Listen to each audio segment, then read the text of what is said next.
Hi, and welcome to The Bright Balloon, a podcast where I'm sharing bright ideas for your balloon business. My name is Sarah Meyer, and I'm a balloon business owner like you, and I love the creative side of what I do, but I really love the business side, which seems to be the part where most people struggle. So I'm here to help. Each week, I'm bringing you an episode full of bite-sized tips you can use to make improvements in your business. I want you to make more money, eliminate stress, and learn along with me as we grow our creative businesses together. Welcome to The Bright Balloon, presented by 17 Hats. Hello and welcome to another episode. Did you hear that exciting announcement in our intro? 17 Hats has officially come on board as a podcast sponsor, which if you've been listening for any amount of time, you know is an amazing partnership because I love 17 Hats. It is the CRM that I use to run my entire business, and they have sent me to Balloon Boss Summit for the last several years. So when they came on as the presenting sponsor of the podcast, I was thrilled. So thank you to 17 Hats for supporting the podcast and for supporting the balloon industry. So if you aren't aware of 17 Hats, it is what runs everything in my business, from my lead capture form to my online scheduling to to-do lists and things that I need to remember. Everything is in this one amazing platform. So I will leave a 50% off code for you in the show notes if you are interested in joining. And you will be hearing more about 17 Hats in the future. I have a lot of dedicated episodes to 17 Hats, but now is the perfect time to take the plunge and set up your CRM. The beginning of the year is such a great time. It's a little bit slower, so it's a good time to start implementing new systems. And next week, 17 Hats is running a boot camp. So you can sign up and basically they walk you through the entire setup process and all of the features that it has to offer. So we will also link the 17 Hats boot camp registration in the episode notes. Finally, the last thing I have to say about 17 Hats is that Nicole from Let Nicole Help is my recommended person to help you with all of that setup. So if you need a little bit of help, if you know that this is something that your business needs and you want to implement, but it seems a bit overwhelming, Nicole is an amazing resource to help walk you through that process. So we will also link to some of her resources in the show notes as well. I, unfortunately, am not that person to help. I am just a user and a fan of 17 Hats. But in terms of all of the how-tos and the tech and the bells and whistles, all the new features, I go to Nicole for those things. So she is available to you as well. Speaking of 17 Hats and data, we are going to dive into practical ways to collect data in your business. And I know this sounds overwhelming, this sounds boring, but I'm going to talk in this episode not only about why I really started focusing on data for this upcoming year, but also how I do it. Because I feel like some reporting features or what other people tell you to focus on, it doesn't make a lot of sense to me. I need very specific numbers that I can get and do something with. Someone could send me the most detailed report, and I'm just going to stare at it. And if you don't know how to actually pull that information out and use it to grow your business or to improve parts of your business, then it's really pretty pointless. So we are going to do a deep dive into data today, how to collect it, what to use it for, and how to keep it really simple. We don't want to get overwhelmed by adding more to our to-do list. So I'm going to keep it super simple, and you'll be able to pull some of these numbers and get some insight in your business today just by listening to this episode. So let's take a quick break and hear from a sponsor, and then we'll get right into it. Teachable moments are back. Our friends over at Having a Party Wholesale are bringing us even more great balloon education on their Instagram profile. So if you don't already follow Having a Party, you will want to make sure to head on over there so that you don't miss this batch of totally free education available for you. And all of the previous episodes of Teachable Moments are also available at no cost to you over on Having a Party's Instagram profile. They have also given all listeners a special promo code, so when you go to order your balloons, you can get 5% off by using the special code BrightBalloon at checkout.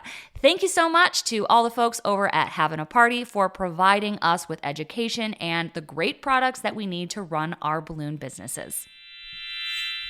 All right, welcome back. So data, however you say it. Sounds boring, right? It's very mathy. It sounds like spreadsheets and all of this research, and you have to have super clean ways of collecting it. No, data can be super simple, but I feel like even the basics, a lot of us ignore. A lot of us don't do ourselves any favor. I think I am very guilty of running my business based on my gut. And then sometimes when I actually take a second to look at the numbers and look at the data, it's like, wait a minute, that's not at all correct. I have just been assuming that I know the right answer. But really, if I just take a second to look at what's actually on paper, those answers are right there for me. I don't have to guess. I don't have to assume. I don't have to run a special that nobody is going to buy. Lately, I have been focusing more on actual numbers, actual past transactions, client data, like anywhere that I can get a little bit of information and give myself that confidence before I just make a gut reaction. That has been really serving me well lately, which is why I want to share some of these basic things with you. Now, first off, where do you get your data? If you are running your whole business through Instagram DMs, it's going to be really, really difficult to get that data. That is why I recommend 17 Hats as a CRM, because whether or not you are looking at the data or running reports or collecting the data, it's all still there. So even if you just implement 17 Hats this year and then don't start worrying about data for 4 more years, that data is going to be there waiting for you, because 17 Hats keeps all of your transactions, all of your client information, all of your items sold. It stores it for you in a nice little database. So when the time comes that you need to dig in, it's going to be there waiting for you. You could also do this if you keep like spreadsheets or hard copy invoices. It does not have to be super techy, but I will say the more digital and sortable your information is, the easier pulling these numbers is going to be. So that is why I recommend a program that's much smarter and much more detailed than I am, which is 17 Hats. So it stores all my data for me and makes it really accessible when the time comes. So what type of data am I focusing on? And you know me, I love to keep it simple. I feel like if I'm trying to track a million different things, I'm going to get overwhelmed and track none of those things. So instead, I'm keeping things really, really simple. And this year, one of the things that I started tracking, which is super easy, and you can do this today, is my highest paying clients of the year. I simply went back and I looked through all of my transactions. Actually, I was able to run a report in 17 Hats, but you could do this manually. You could do this by going back and just looking at your Google Calendar and just making a list of your top 10 clients, top 10 highest paying clients. That is data, right? We are pulling information that we have been tracking, and those top 10 clients are going to be basically my favorites. In the words of Mike Michalowicz from the Pumpkin Plan, play favorites. So if your phone rings and it's one of those clients, you pick it up. If they want a last minute order, you figure it out and you do it. If they make your life difficult because they add on an additional thing at the last minute, you do it, right? You play favorites. You keep those people happy. He would also call them your big pumpkins. If you haven't listened to the Pumpkin Plan episodes or read that book, they are a must. These are going to be your big pumpkins, the biggest clients that you have. Pulling that data is so easy and so simple, and your top 10 clients could very well represent 25% of your business.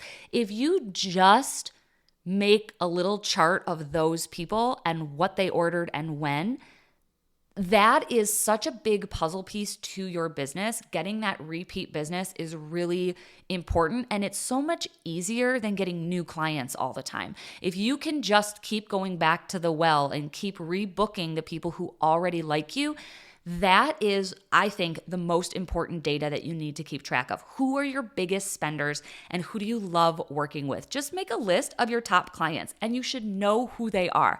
Like if you ask me, I could tell you, I could at least rattle off the top 7. 10, 12, 15, that gets hard to kind of keep track of, but like I can tell you who my biggest clients are. Another reason why I think you should do this, why you should gather this data and write it down, is because sometimes the people you think are your biggest clients, the people you think are important, aren't. If you go back, you might think, actually, they did book me for that $5,000 job that one time, but actually that was 4 years ago. And since then, they haven't booked me at all. So really, you might be doing favors for someone that really you shouldn't be. You might be assuming that you're going to get bookings when really maybe they've had a lot of turnover and they aren't actually booking you.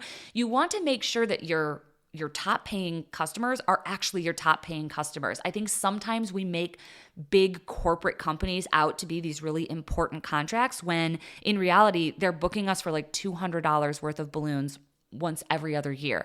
But just because we know the company and they have like this prestigious name, we put them on a pedestal when really you might have a mom who spends $2,000 a year on her 3 children's birthday parties, and they might not be on your radar. So the biggest piece of data, the easiest one, is to just go through and collect your top 10 clients, what they spent and when that was, because then you know exactly when to reach out to them to try to secure that job again.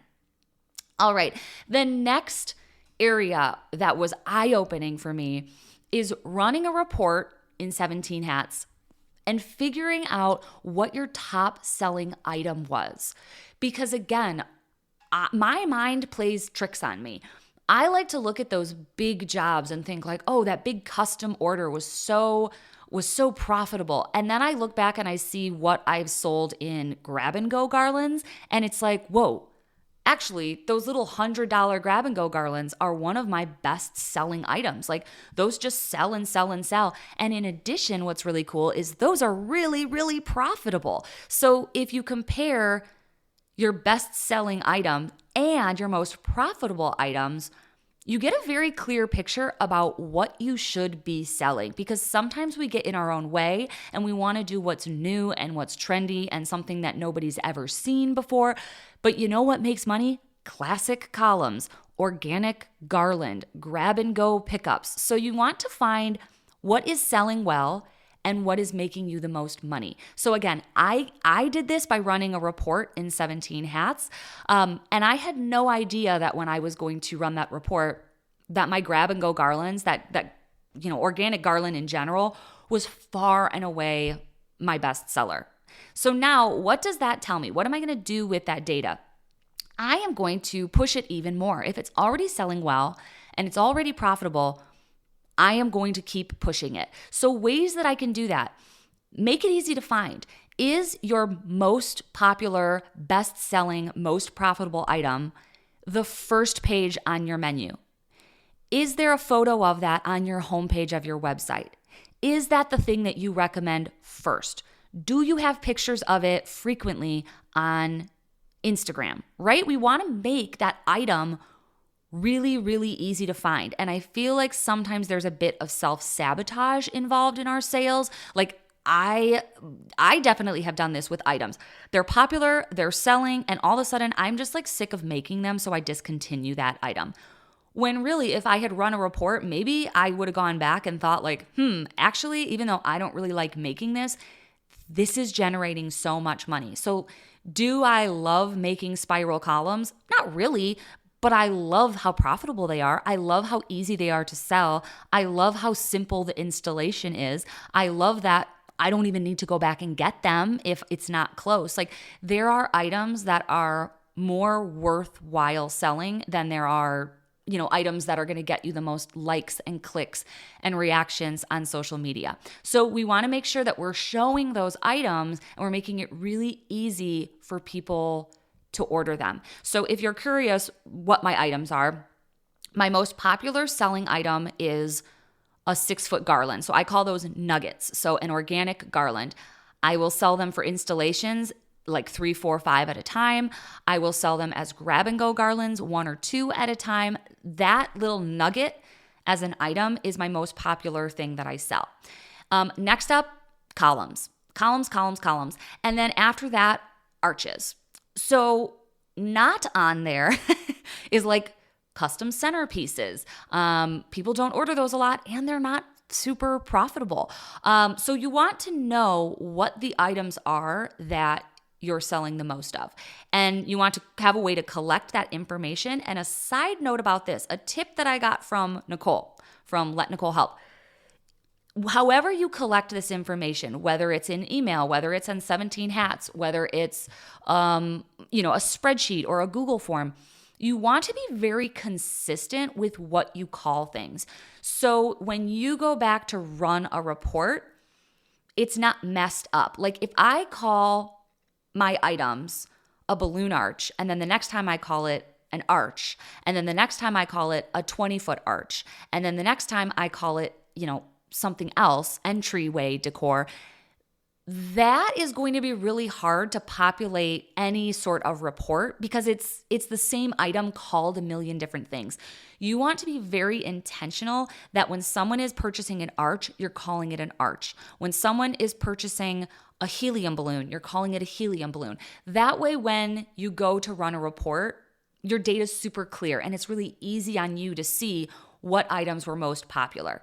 Because you don't want to split up your data and confuse yourself and say like, oh, well, organic garland was popular, but so were nuggets and so were grab and goes and so were installations, because that's actually all the same thing. That's all the same item. It's organic garland. So be really intentional with what you call your items. And I would also put that exact same wording on your menu. So sometimes we use like cutesy names on our menu, but then we call them different things internally. Just make it easy on yourself and make all of your language, all of your branding, all of your items called something consistent, the same thing. Okay, so that's just a side note to help you get nice, clean data when you go to run a report. All right, let's move on to our third way to collect data and how to use it, and that is going to be to use tags. So this is something that's really easy to do in 17 Hats. You obviously would add the tag digitally, but even if you are, let's say everything is on paper, I hope it's not, it shouldn't be, but if everything is hard copy, you could still use tags.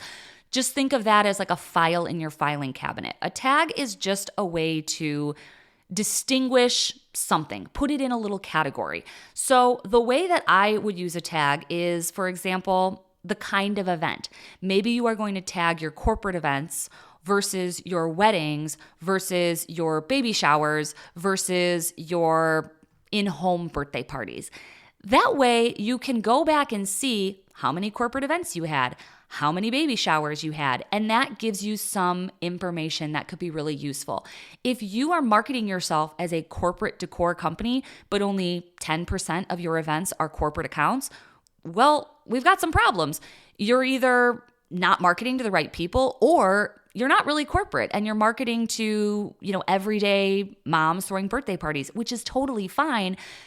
But you're going to want your marketing and your website and your language to reflect that. So knowing kind of what type of events you're actually doing gives you some interesting data points for marketing, but also maybe you want to pivot. Maybe you really do want corporate and you're not getting enough. So now you're really, really going to focus on business to business sales. So that is something that could come from a tag.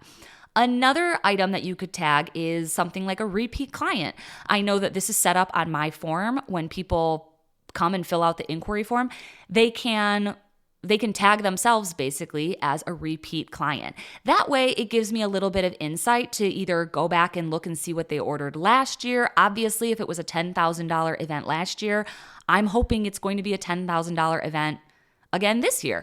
Also, because we are memorable, right? Like everybody remembers their balloon person, but it's really hard for us to remember all of our clients. And sometimes people assume that you do. They'll say things like, "Hi, so excited to have you do my son's birthday party again. We want to do something along the same lines as last year. Send me some ideas." And for me, I'm reading that email thinking like, I have no idea who you are.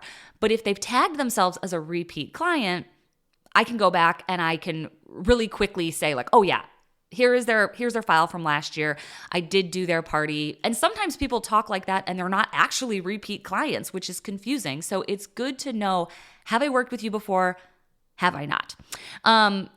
Having things tagged as a repeat client is also a good way to narrow down who your top 10 clients are. You might have had a really big client this year, but maybe they did like a one-off celebration and they're never going to book you again, versus someone who books you for maybe a smaller event, but it's every single year and they're always in that repeat client category. So a good way to find them is with a tag.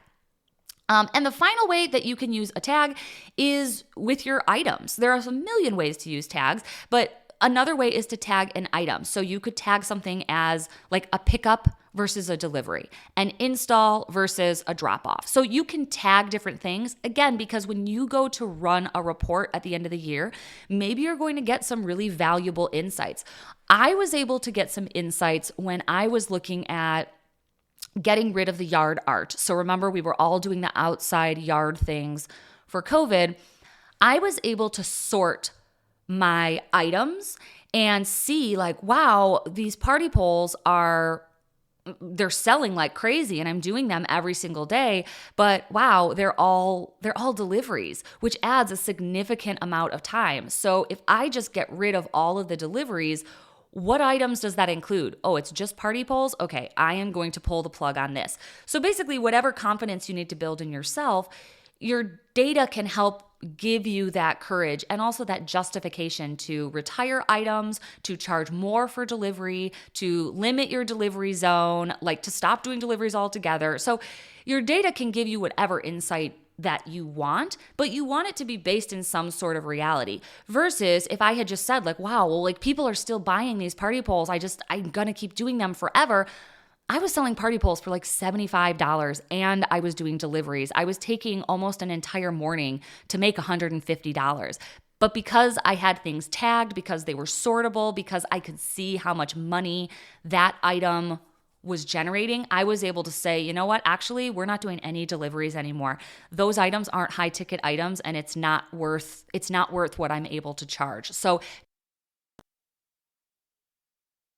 set yourself up to pull custom data. Because if you think of any program, their reports are going to be pretty standard. It's going to be things like sorting by revenue generated, sorting by, client name, sorting by things that like everyone would want to sort by. Nobody else wants to sort by delivery or yard art or location, right? So you can create tags so that you're able to easily pull and generate data that's important to you. You might have some really important things that you want to track that like I don't even know exist because they're custom to your business. It might be rentals. You might do face painting. You might do entertaining. Tags allow you to generate whatever type of report you want. Okay, so that has been a lot. This episode's already getting long, but I have more for you. Let's just review really quick. So one really easy data point that you can track today is go back and look for your highest paying clients. Top 10 is really easy to write down on a piece of paper, and then that gives you some direction of who you're looking to sell to again this year. The other thing that you can run a report on is your top selling items. So what's working? Are you showing those things to people? Keep pushing them. If it's already selling well, keep selling them. And then the last thing is the idea of using tags to be able to generate your own data, custom data. It allows you to track whatever you want to track. Okay, let's take a break, and then I have a couple more easy things that you can track data on and start pulling useful information today. So hang in there, and then I will be right back after this break. Competition in balloon decor is fierce. It's so easy to just get started in balloon decor, but it takes a lot more work to get to that middle position in the market, to get to that top position in the market. If you're hustling in a market and you're trying to fend off the new competitors that are popping up, I would love to help you get a strategy and a website and some local search engine optimization in place that's going to help your business grow fast. Hello, my name is Jeff. I am the owner of Balloon Suite, and I would love to have my team help you get ahead or stay ahead of your competition. You can check us out at balloonsuite.com. We have plans and pricing there, or you can feel free to give me a text at 206-488-1871. Okay, welcome back. So this next one is something that I have been pretty bad at tracking in previous years, and this year I'm focusing on it, and that is monthly sales and monthly leads. So I don't have a monthly sales goal. I don't have a monthly leads goal. I'm not super strict or motivated by those things, but I need to start tracking so that the future me doesn't freak out when things are slow. So I definitely noticed this happening this year. In December, all of a sudden, I wasn't getting any leads. And now we're in January and I don't have very many jobs. Like my January is very slow. And I started messaging some other balloon business owners like, hey, are your inboxes like dead? Are you guys not doing very much? And I'm relying on other people to make me feel better about the ebb and flow of my business. But really, if I had just been tracking, if I went back and looked, I would see last January was pretty slow too. And last January, after Christmas, all of the leads started coming in for spring events and summer weddings, right? So like I am trying to figure out a way to capture that data so that I can see the natural cycles in my business. And when things are slow, I can enjoy it. And when things are crazy, I'm prepared for that because it really is a cyclical business. Like we all know that graduation season through the summer is insane. We all know that corporate parties need to start booking early. We all know that January is slow, right? In the colder areas for me, January is very slow. So I am doing this in the most basic fashion ever. So talk about low tech. I literally just have a notes app on my phone and I am just typing in the number of leads, the number of jobs, but also notes to myself. Like a note that says, January is really slow, but people are starting to book for February. I have another note that said like the first week back from Christmas vacation was insane in terms of leads. It was like everybody had put off everything until after the holidays. And then I got so many leads that first week of January. So I wish I had known that. I wished the Sarah of the past had written a little note to Sarah of the future so that I didn't freak out in December when I didn't get very many leads, right? Like if I just tell myself that that's natural, that's going to happen, I am going to have more confidence that everything is fine, I don't need to freak out, and the leads will come. So tracking the number of leads and the number of jobs each month, because we forget, like we just forget. I don't know why. I don't know why I always forget the busy months and the slow months and when I start panicking and when I feel like all I want is a weekend off, right? So writing little anecdotal notes to myself month by month about what to expect is another way that I am tracking data. All right, and the last way that I would recommend tracking data, because it's so easy, you don't have to do anything, is with your email marketing. So if you haven't listened to last week's episode all about email marketing, I am going all in on email marketing this year. And I find it really fun because if you are using something like MailChimp, you can get real-time data. So you send out your email campaign, and then MailChimp is going to tell you what the report is. So how many people opened it? How many people clicked? It's such easy data to look at, and it's really fun because then you can experiment. So you're going to notice, if you're on my email list, a lot of things changing. And that's because Nicole and I are experimenting. Like we're sending out different kinds of emails. Sometimes they have a lot of graphics. Sometimes it's all text. Sometimes we put the link to listen to the episode at the beginning or in the middle of a paragraph or at the end. And we can see what those results are every single time we send an email out. And I do that to my customers too. Like I can see how many people opened the email. I can see how many people clicked on my latest special or buying tickets to the big balloon build. You can see what works and what doesn't, and you can start tweaking your emails based on that. And it's really cool because you don't have to do anything to get that data. It's built in to a program like MailChimp, which is also free for your first 2,000 contacts. So if you're not doing email marketing, I really think you should. There's a whole episode all about it. I have a resource where I have essentially written all of your emails for the entire year. I've designed the graphics. I have made it as easy as possible, and that bundle is available for purchase as well. So that is another really easy way that you can start looking at data to make some more informed decisions. Now, as a bonus, one of the things that I do not think you should look at, some of the data that is kind of given to us, is unfollows, unsubscribes, people who are not interested in what you're selling anymore. I feel like we get those notifications and it can really kind of beat us down, right? Like you're sending out an email to 100 people and 50 of them open the email and 30 of them click on your link and one unsubscribes. But for some reason, that one person can really hurt our feelings. So turn off your notifications. Do not get notifications when someone unsubscribes to your email list. Do not look at your Instagram follower count. If you lose some, it doesn't matter. Do not use data to discourage yourself. So it is okay to not pay attention to some of the data. Okay, let's wrap it up with a quick review and then a couple of resources that I have for you. So just to review, the areas where I am tracking data: highest paying clients, top selling items. I'm using tags to track custom data. I am tracking my monthly sales and leads. And I am looking at some of the data through my email marketing, so the open and the click rate. So those are all very easy, very low tech things, especially if you have 17 Hats in place, which is a CRM, because all of that data is there waiting for you, whether or not you actually take the time to look at it. It's stored in the platform. So love 17 Hats. So excited that they have come on as a podcast sponsor.